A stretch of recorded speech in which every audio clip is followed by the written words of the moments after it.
Cobinoco.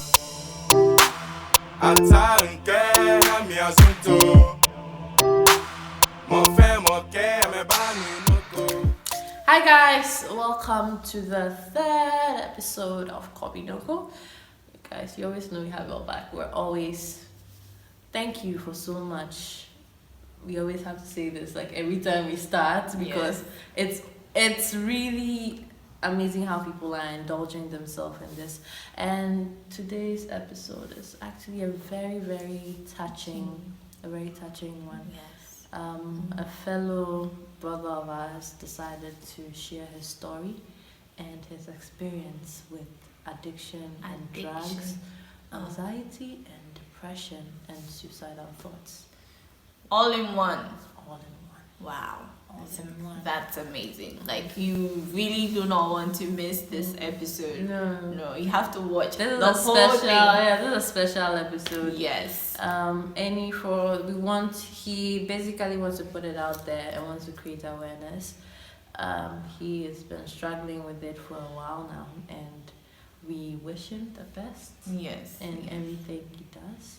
We want your interactions as well. You may know someone who thinks he's alone in this or she's alone in this, or you know someone who is going through a similar problem. I mean, you can always share this with them, and you can also let us know your views on social media. Yes. On WhatsApp, the number is 0553 735 822. On social media, we're on Instagram, we're actually on Cobinoco. Twitter, Cobinoco. Cobinoco everywhere. Cobinoco. So share, be interactive. We love the way people are. I mean, people are scared. That's fine. I would be scared too. I am scared. Let's face it. That's why we made this totally anonymous to groups of people. So come out with your experiences. People are curious, an in and out situation. Say thank you for all that you've been doing so far, liking, sharing, following us, and we appreciate those who take time to send us their issues for us to actually bring it on this show. I mean, without you guys, Cobinoco wouldn't be here, so we really appreciate that. We are going to show you, we're gonna actually show you snippets of what he said and what he explained to some depth.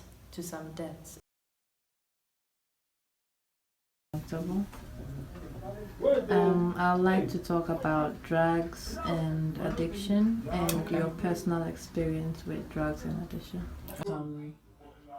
Okay. From what triggered it to when it got worse to when you knew you needed help. Okay, so I'll give you a few highlights.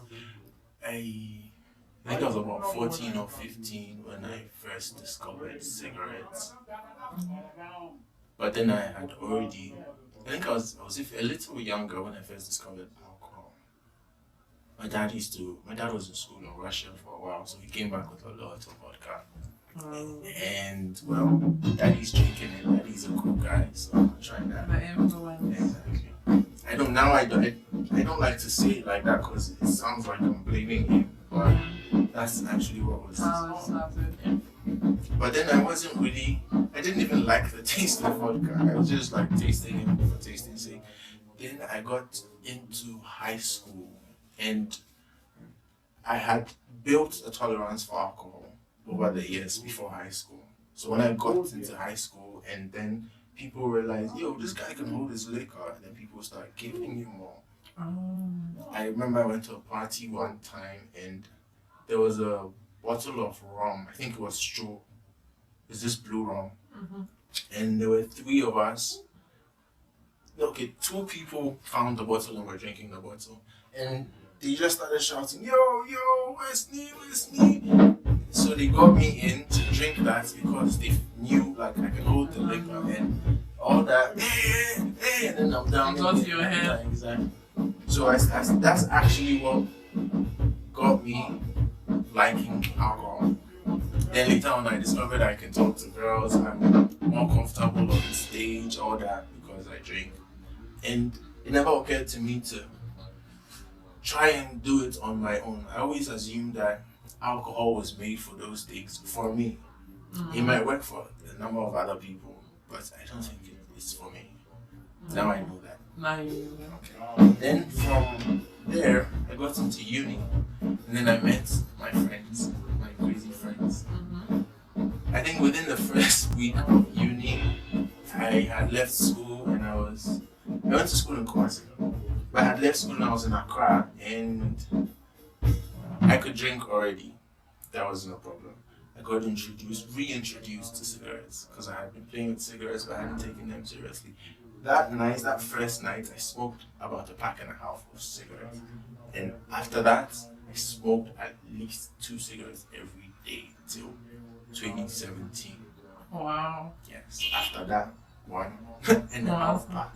Yeah. About 3 weeks after that night in Accra, I met somebody else, a freestyle rapper named, I think his name was Damage. And we were like freestyling in his room, chilling. And then he pulled out a joint. And I knew what it was because my uncles, all these musicians smoke.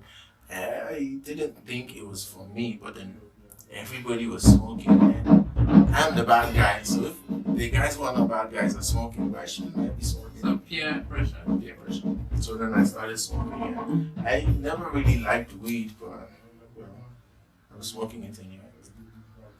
Then it got to a point where I think by my 3rd year or final year, I was drinking pretty much on my own. I buy a new bottle of vodka every other day because I am done with 1 bottle.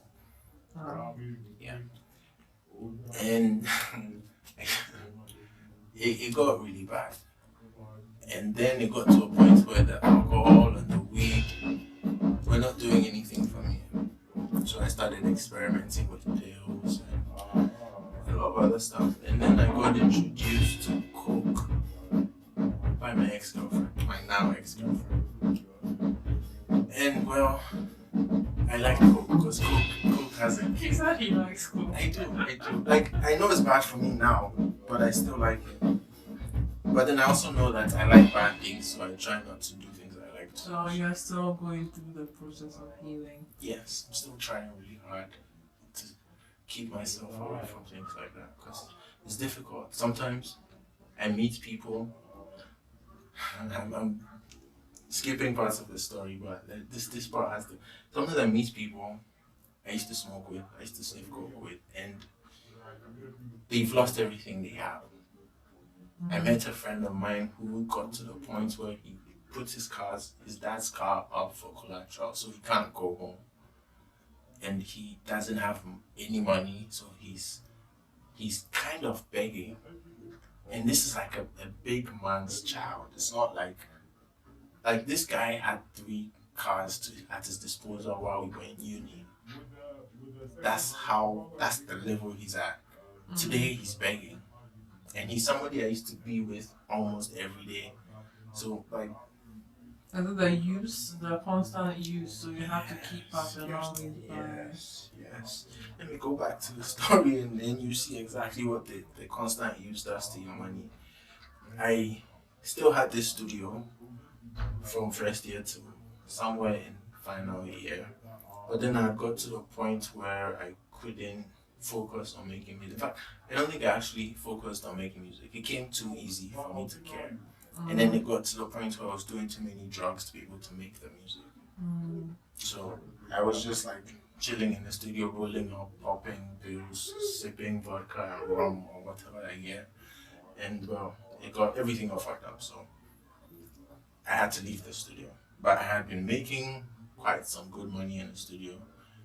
And I had been organizing events every once in a while, so I was getting money from there.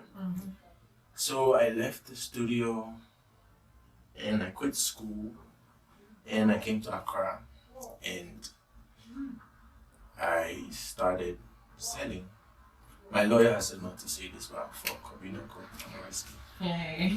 I started selling coke myself, and because I was selling, I had a nice stash.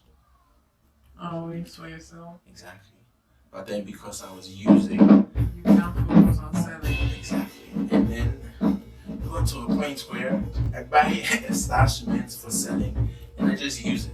And then my money just kept going down. I rented this nice apartment in Anabaka, and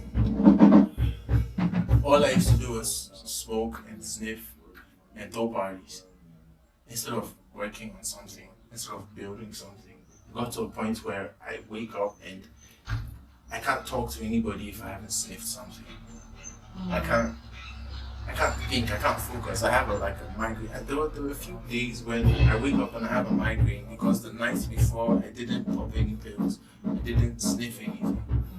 It just got really messed up. I ended up breaking up with my girlfriend, and But she's the one who introduced you to coke. How did she break no, up? that's another girlfriend. Oh, okay. My bad. Go on. Yeah, that's cool.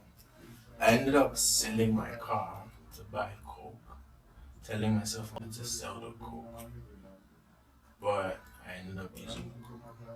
So you sold a car worth of coke just to do the coke and not sell it. Do you even sell a bit? I sold like 2 grams. Wow. I sold just a little of it, Okay. but I did most of it. Me and the girls, I had What you personally have been in it, have you?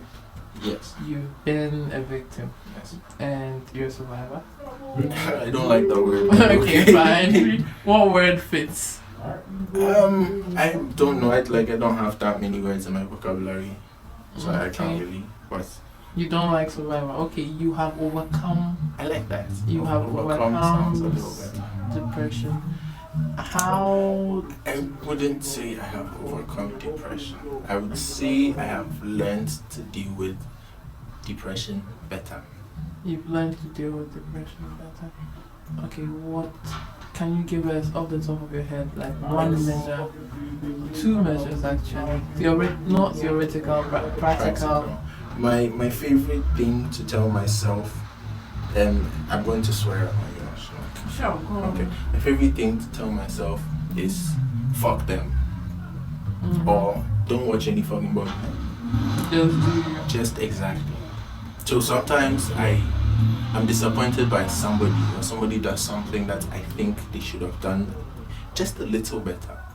Somebody says something to me that I think is unfair. Then I tell myself, nah, fuck that person. That person has a problem. It's why he's doing that. Okay. That person is sick to some extent, because I know hurts people. That's very true. Exactly. Okay. Now I'm going to touch on another very touchy subject. Suicidal thoughts. Have you ever had some? When I was quite young, yeah. What triggered that emotion? We were pretty much the same depression. I had a lot of opportunities growing up. Opportunities to like get scholarships, I got a nice big check to start up a studio, like a $5,000 studio when I turned 18. I mean, opportunities like that don't just fall into just anybody's laps. Mm-hmm. But then my parents are pretty, I wouldn't say they are conservative. I think they are Not that open-minded with music. exactly, not even music. The idea of having their son go out there, rent a place, start up a studio. Most of my parents' siblings, not most, some of my parents' siblings are musicians. Okay. Their uncles, grandfathers, blah blah blah, are musicians, and most of those people ended up doing drugs. It's not so much about how many people are depressed or how many people start getting depression or have depression. I think it's more about people's inability to deal with the depression. Too many people have zero or very little ability to cope with that. Okay.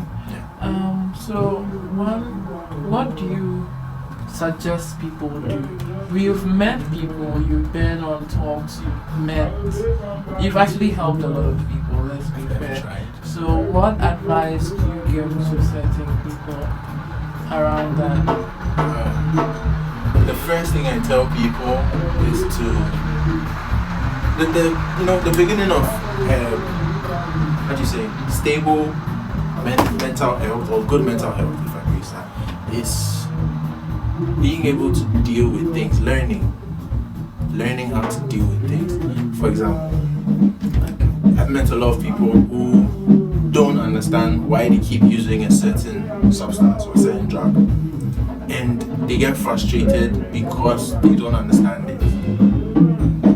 From what I have learned, people are trying too hard to understand the drug and why they can't stop, instead of trying to understand what the reason they're using the drug is and dealing with that reason.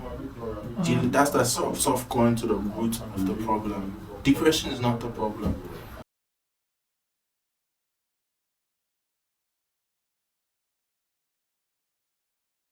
Thank you for watching the video. Make sure you have subscribed, and those who have already subscribed want to say thank you. And make sure we're waiting for your views. Make sure you comment. It's very important to us that we get feedback from you. So make sure you comment, and we'll see you next week.